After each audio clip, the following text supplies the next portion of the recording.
31,000 feet above Hiroshima, Japan. 8:15 in the morning, the 6th of August, 1945. Bombardier Thomas Farabee called out that he had the aiming point, the distinctive T-shape of the WWII bridge, dead center in his sight.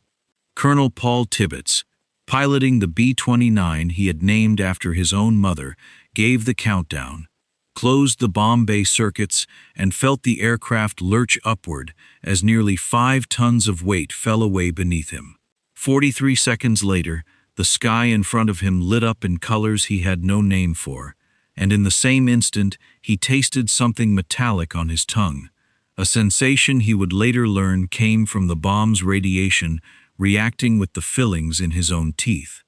When he looked back at the city they had just flown over, he saw, in his own words, nothing but a bunch of boiling debris, fire and smoke, rolling upward where a city of over 300,000 people had been standing a minute earlier. Tibbets lived another 62 years after that morning. He gave interviews about it for 6 of those decades, to reporters, historians, and documentarians from every angle imaginable, and in every single one of them, he said the same thing. He had no regrets. This is the real story of the man who flew the mission that ended the Second World War, and the 6 decades he spent afterward defending a decision almost nobody around him ever stopped arguing about. If you want the real, documented history of the men who fought this war, including the ones whose place in it still divides people 8 decades later, this channel exists to tell it straight, sourced from Tibbets' own recorded interviews, contemporary press coverage, and the extensive documentary record the Smithsonian fight itself generated. Stay with this one, because Tibbets' own story turns out to be more complicated than the simple, unwavering public line he held for the rest of his life. Paul Warfield Tibbets, Jr. was born on the 23rd of February 1915 in Quincy, Illinois, the son of a candy wholesaler and a mother named Enola Gay Tibbets, whose name he would carry into the most famous cockpit in the history of aviation exactly 30 years later. The family moved through Iowa, first to Davenport, and then to the state capital of Des Moines, before financial pressures during the family's early years pushed them briefly back to Illinois, settling for a time in Alton. And eventually the family relocated permanently to Miami, Florida, seeking relief from the harsh Midwestern winters that had made an already difficult stretch of years even harder on the household. A 12-year-old Tibbets took his first ride in an airplane during this period, a flight his mother paid for at a local carnival over his father's objections, a small act of maternal defiance that set the direction of the rest of his life more decisively than either of his parents could have guessed at the time. He graduated from a military-styled high school in Alton in 1933 before the family's move south, and enrolled briefly at the University of Florida in Gainesville, where he took private flying lessons on the side, even as his formal academic path was still aimed toward medicine. He enrolled at the University of Cincinnati's medical school in the mid-1930s, following the path his father had clearly hoped he would take, before withdrawing in 1937 to enlist in the Army Air Corps instead, a decision his father received with open disappointment and that Tibbets pursued anyway, the first of several moments in his life where he chose his own read of a situation over what the people closest to him expected of him. He built a reputation early as one of the most capable pilots in the Army Air Forces, flying B-17 Flying Fortresses over occupied Europe in the early years of American involvement in the war. Tibbets piloted the lead aircraft in the first American heavy bomber raid, launched against German-held territory, a mission flown over Rouen, France, in August of 1942 that marked the beginning of sustained American strategic bombing in the European theater.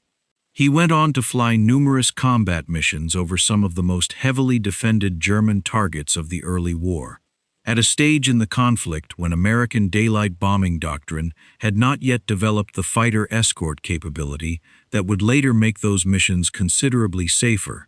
And his skill behind the controls eventually earned him an assignment most pilots in the war never came close to, serving for a period as General Dwight Eisenhower's personal pilot, flying senior American commanders safely through a European theater where German fighters and flak batteries made every flight a genuine risk, regardless of who happened to be sitting in the cockpit. He was later pulled from the European theater entirely and sent back to the United States to help test and refine the B-29 Superfortress program, work that put him at the center of exactly the kind of technical, high-stakes aviation problem-solving that would define the rest of his career. Troubleshooting engine reliability and handling issues on an aircraft still being pushed toward operational readiness faster than its own engineering had fully matured. By 1944, Tibbets had built exactly the reputation the Army Air Forces needed for a project so secret that most of the men eventually assigned to it had no idea, until they were deep inside it, what they were actually training for. In September of 1944, at 29 years old, Tibbets was selected to organize and command the 509th Composite Group, a unit built from scratch for a single purpose that almost nobody involved was allowed to know the full shape of at the time. He assembled roughly 1,800 men and moved the entire unit to Wendover Field, a remote, desolate airbase on the Utah Salt Flats, chosen specifically for its isolation. So remote that the men stationed there nicknamed it Wendover the Void, and joked bitterly about the lack of anywhere to go on leave. Where security was tight enough that even wives and family members of the men stationed there had no real idea what the unit was training for, and where military police reportedly monitored outgoing mail and phone calls closely enough that even routine complaints about the boredom of the posting risked drawing unwanted attention from counterintelligence officers assigned to the base full-time. Training at Wendover centered on a specific, unusual maneuver that had nothing to do with anything the air crews had practiced before.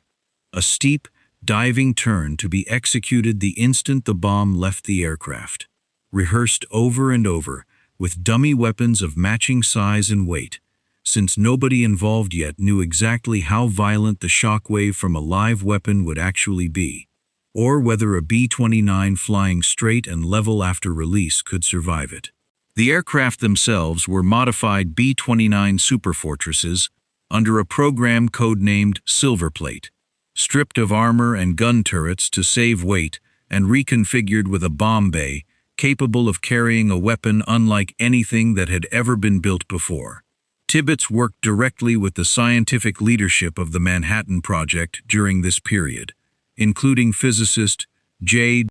Robert Oppenheimer and General Leslie Groves, on questions of target selection and delivery, an unusually direct line between a combat pilot and the men who had actually designed the weapon he would eventually carry. And Tibbets later described the relationship between the two men, the theoretical physicist and the hard-driving Army engineer who'd built the entire program, as an odd couple whose partnership he was given a front-row seat to observe. The secrecy Tibbets maintained extended into his own family in ways that stayed with him for the rest of his life. He decided, well before the mission, that he wanted to name his aircraft after his mother, reasoning, with a strange kind of foresight,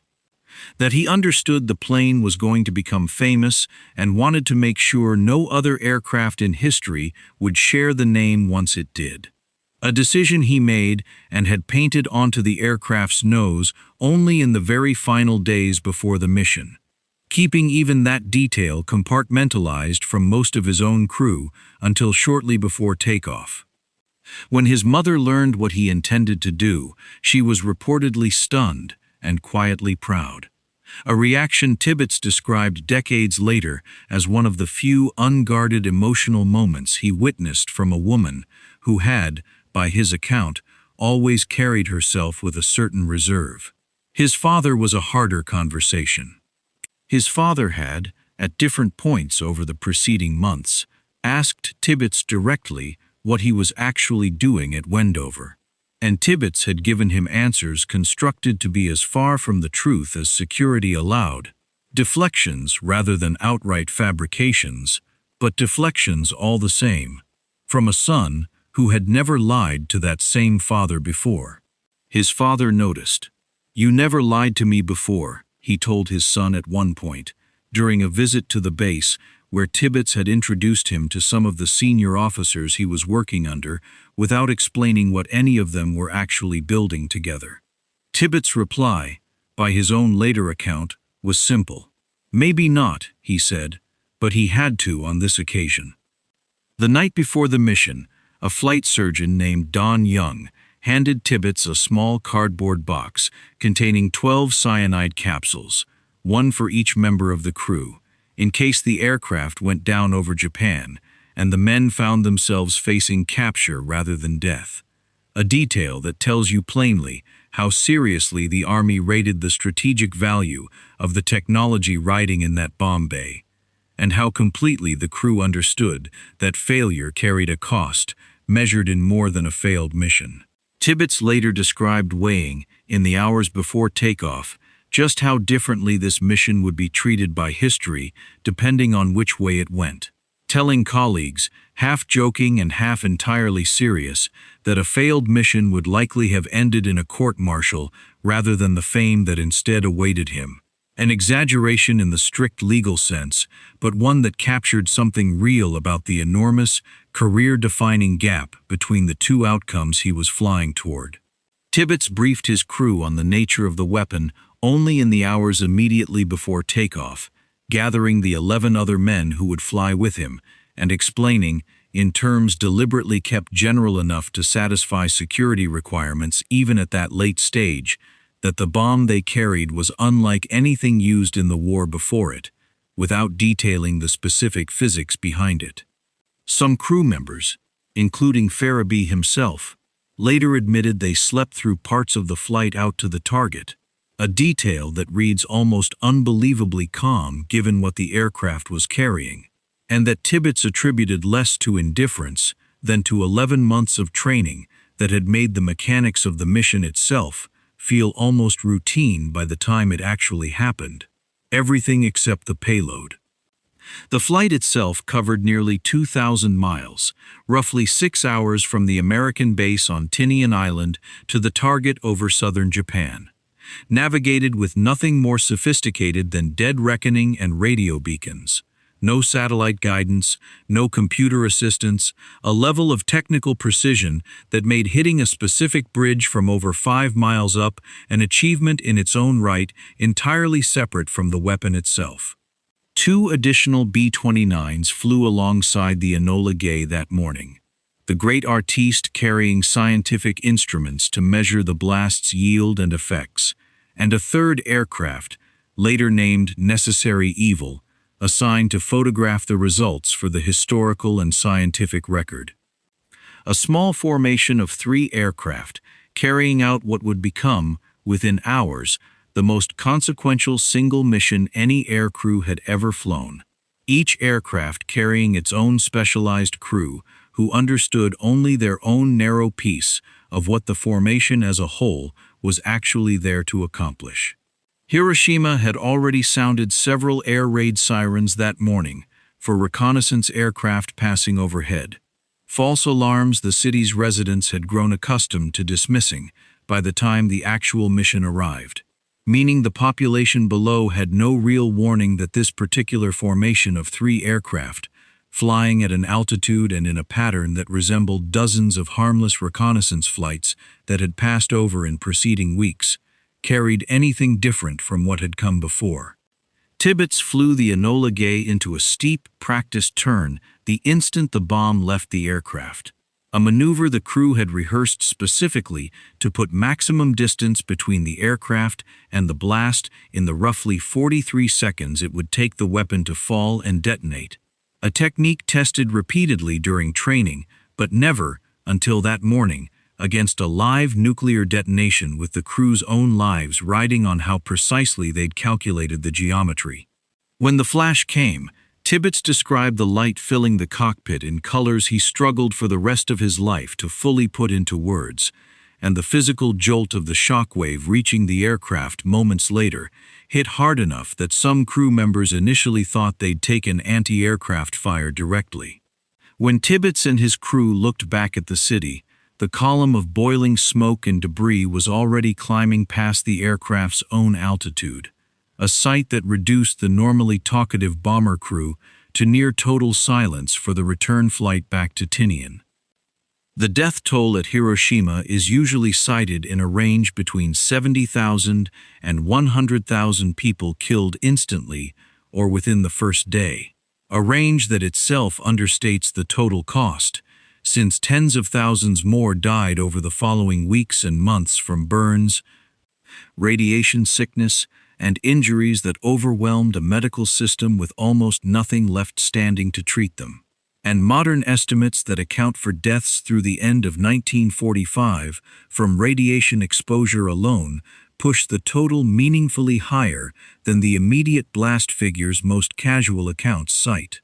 Roughly 90% of the city's doctors and nurses were killed or injured in the initial blast, meaning the survivors who most desperately needed medical attention in the hours and days that followed were left to be treated by whatever fraction of the city's medical infrastructure happened to still be standing and functional. A secondary catastrophe layered directly on top of the initial one that compounded the death toll for weeks after the aircraft that caused it had long since returned safely to Tinian. Word of what the Enola Gay had actually carried reached the American public within hours, in a way that even Tibbets and his crew hadn't fully anticipated.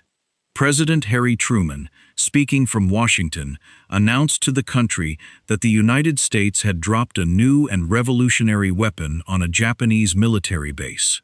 Deliberately framing the target in language that understated the scale of the civilian population living inside the blast radius, a piece of public messaging crafted well before the mission ever launched, meant to prepare the American public for the weapon's existence without immediately confronting them with the full human cost of what it had just done. Aboard Tinian, the flight surgeon later reported that some members of the ground crew who had helped load and prepare the weapon wept openly once official word of the bomb's effects began filtering back through classified channels, a reaction that stood in some contrast to the composed, almost procedural calm Tibbets and his flight crew maintained in their own official debriefings immediately after landing. 3 days later, on the 9th of August, a second B-29 boxcar, piloted by Major Charles Sweeney rather than Tibbets, dropped a different design of atomic weapon on the city of Nagasaki, a plutonium implosion device considerably more complex in its engineering than the uranium gun-type bomb used at Hiroshima, killing an estimated 40,000 people in the initial blast, with thousands more dying afterward. The Nagasaki mission itself very nearly ended in disaster before it reached its target at all, plagued by mechanical problems, a fuel transfer failure that left the aircraft with dangerously reduced range, and deteriorating weather over the original intended target city of Kokura that forced Sweeney to divert to Nagasaki as a secondary objective, meaning the second atomic bombing of the war struck a city that had not even been the mission's primary target when the aircraft took off that morning. Tibbets did not fly that second mission, remaining on Tinian in a command and coordination role rather than in the cockpit, a fact that meant history would remember him specifically as the pilot of Hiroshima, rather than as a more general symbol of the broader atomic bombing campaign, a distinction that shaped both his own sense of personal responsibility and the specific, singular way the public came to associate his name with one mission rather than two. Japan's formal surrender followed within days, announced on the 15th of August and formalized aboard the USS Missouri on the 2nd of September. And the war that had consumed the better part of a decade across two oceans came to an end faster than almost anyone directly involved with Hiroshima had actually expected it to. What Tibbets did with the rest of his life is where this story stops being simply about one mission and becomes something closer to a 6-decade argument he never stopped having with the rest of the world.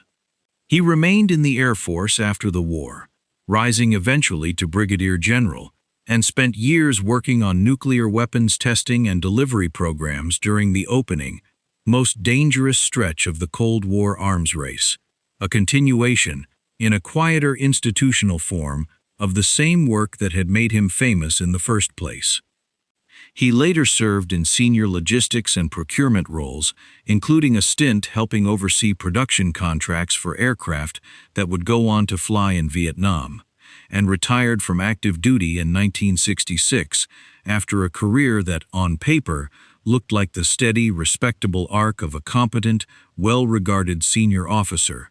one mission among many, rather than the single, defining act that the rest of the world insisted on measuring him by for the following 4 decades of civilian life. After retirement, he ran a small air taxi company in Ohio for a period, a strikingly ordinary second career for a man whose name had already become permanently attached to one of the most consequential mornings in the history of warfare. In every interview across every decade that followed, from the immediate post-war years through his death in 2007,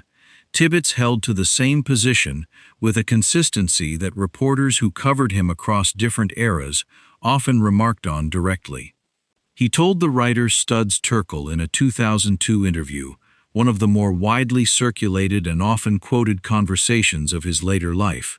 published as part of Terkel's own broader oral history project on American attitudes toward mortality, that he knew they had done the right thing, that he understood going in that the mission would kill a large number of people, and that he believed,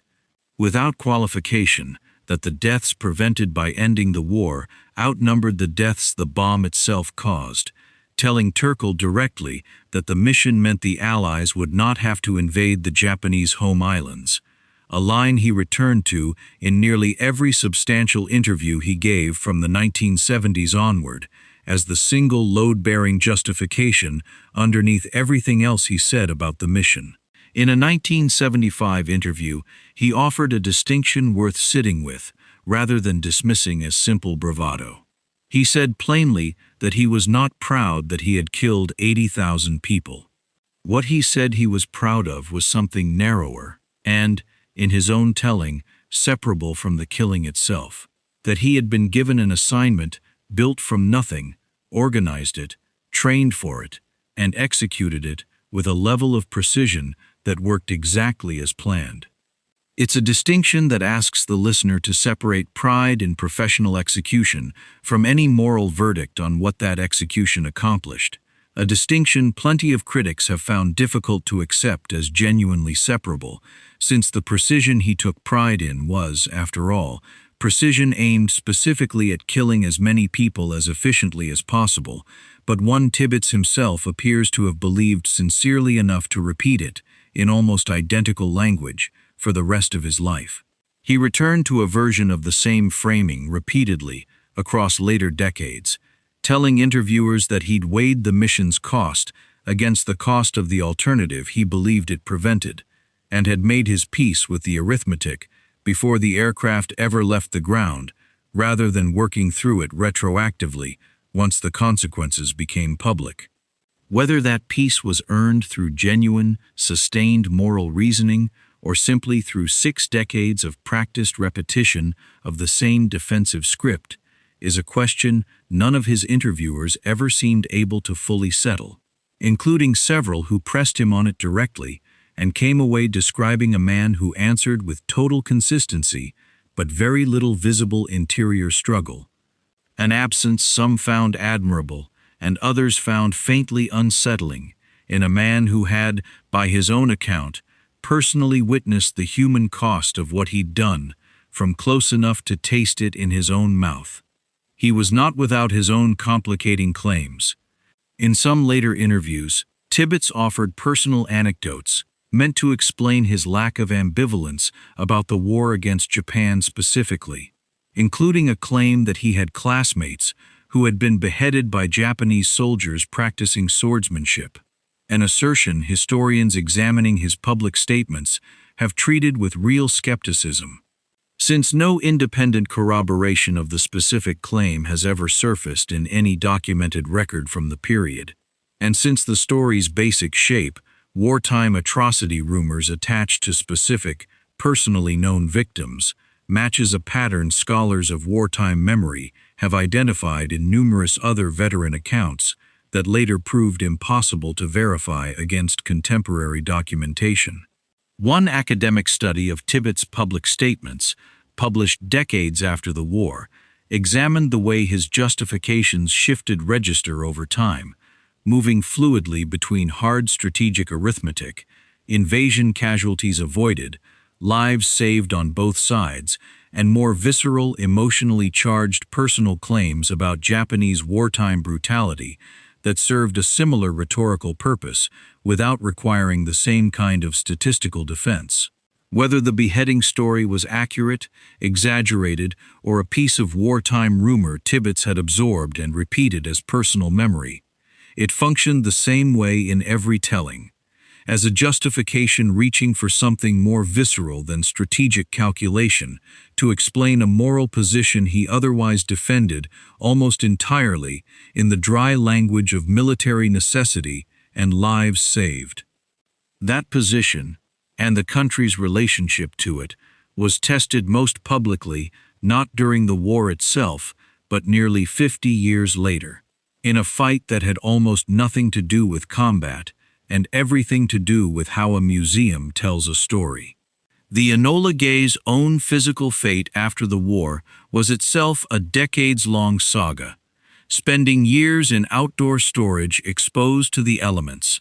partially disassembled in a Smithsonian storage facility for the better part of 2 decades, restoration work only beginning in earnest during the 1980s after sustained lobbying from veterans groups who wanted the aircraft properly preserved and eventually displayed. In 1991, Martin Harwitt, the first career academic to lead the Smithsonian's National Air and Space Museum, took on the responsibility of designing an exhibit around the Enola Gay's fuselage to mark the 50th anniversary of the war's end in 1995. Arriving with an explicit institutional ambition to move the museum away from what he and colleagues privately described as its old identity, as something close to a shrine to American military hardware, and toward something closer to a genuine historical institution, willing to explore the human and political consequences of the technology it displayed. Harwitt wanted the museum to move beyond simple hardware display and engage seriously with the human and historical consequences of the technology in its collection. And the exhibit script his curators produced, titled The Crossroads, The End of World War II, The Atomic Bomb, and the Onset of the Cold War, included substantial material on Japanese civilian casualties and the broader moral debate historians had been having about the bombing for decades. Material that had been reviewed and approved by an advisory board of respected historians before a single member of the public ever saw a draft. Veterans groups mobilized against the plan almost as soon as details leaked, starting in 1993 and building through 1994 into one of the most organized museum controversies in American history. The Air Force Association, the American Legion, the Veterans of Foreign Wars, and the Retired Officers Association all formally objected, collecting petitions that eventually gathered close to 10,000 signatures demanding the aircraft be displayed, in the words of one American Legion resolution, without inferring that America was somehow in the wrong and her loyal airmen somehow criminal for carrying out an act that, in the Legion's own framing, had hastened the war's end and preserved countless American and Japanese lives alike. Air Force magazine ran a series of articles throughout 1994, sharply criticizing the exhibit's draft language, framing the fight explicitly as a battle over whether the Smithsonian would honor the veterans who had flown the mission or instead hand a propaganda victory to critics of American conduct in the war. A framing that resonated powerfully with an aging population of World War II veterans who felt, in the 50th anniversary of their own war's end, that their service was being second-guessed by academics who hadn't been there. Tibbets himself, by then in his late 70s, became a visible symbol for the opposition, receiving a Freedom Award from the Air Force Sergeants Association in the middle of the fight as a direct, public counterpoint to the museum's proposed framing, and giving interviews throughout the controversy in which he argued, consistently with everything he'd said for decades, that the exhibit as originally planned amounted to putting his own crew on trial 50 years after the fact for following legal orders that had ended a war. The pressure escalated through January of 1995, faster than the Smithsonian's leadership could manage it.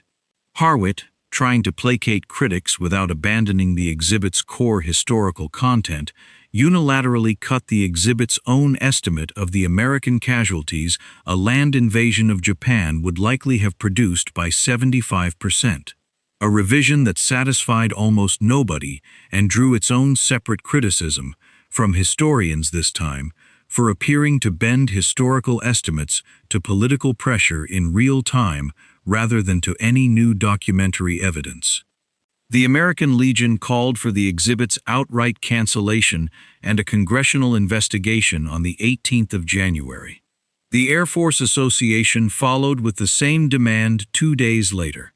On the 24th of January, 81 members of Congress signed a letter calling for Harwit's resignation, a remarkable level of direct legislative pressure on a museum curatorial decision that historians studying the episode since have pointed to as a genuinely unusual moment in the relationship between elected officials and cultural institutions in the United States.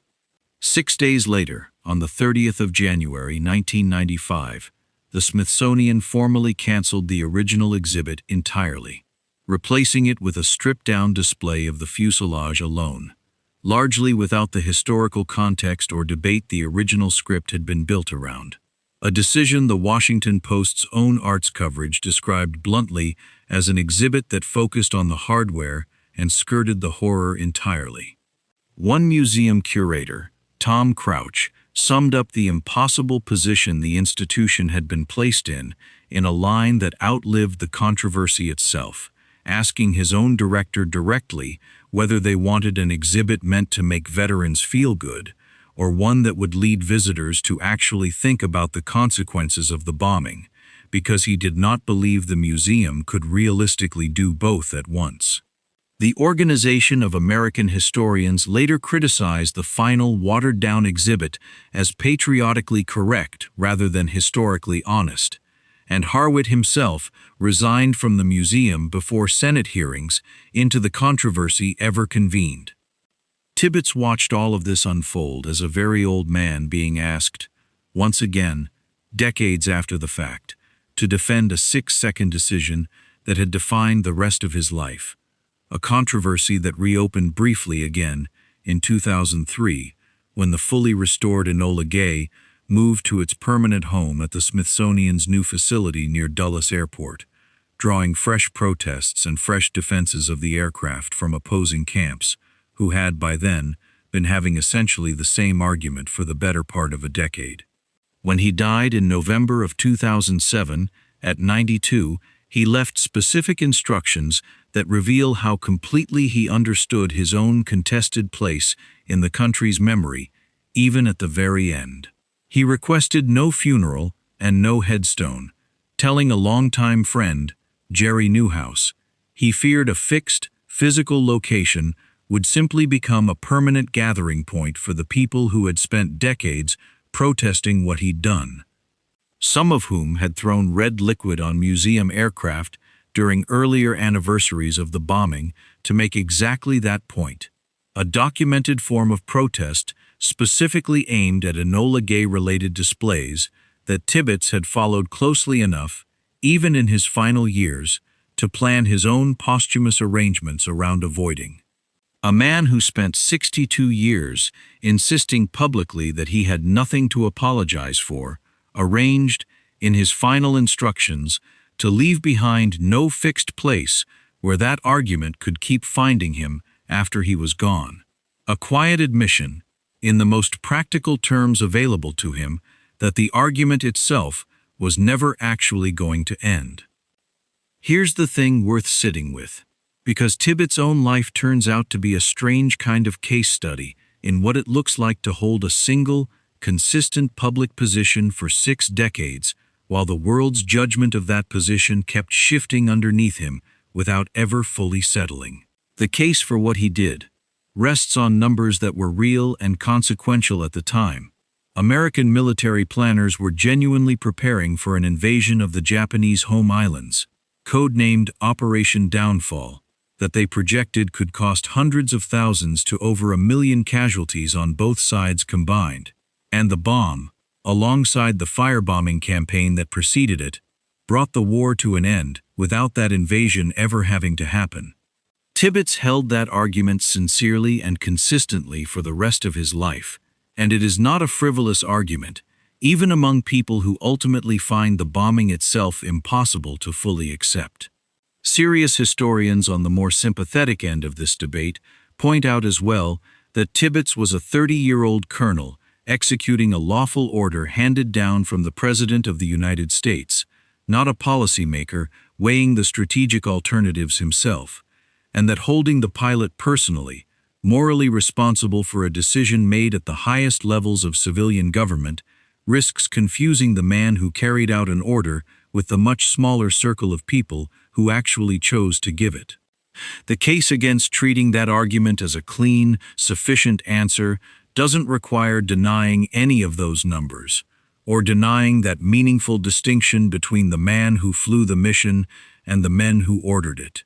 Historians studying Tibbets' own public statements over the decades have noted a man who rarely, if ever, engaged seriously with the counter-arguments raised against him, who reached at points for personal anecdotes of uncertain accuracy to bolster a position he otherwise defended in the cold language of strategic calculation, and who, in the Smithsonian fight specifically,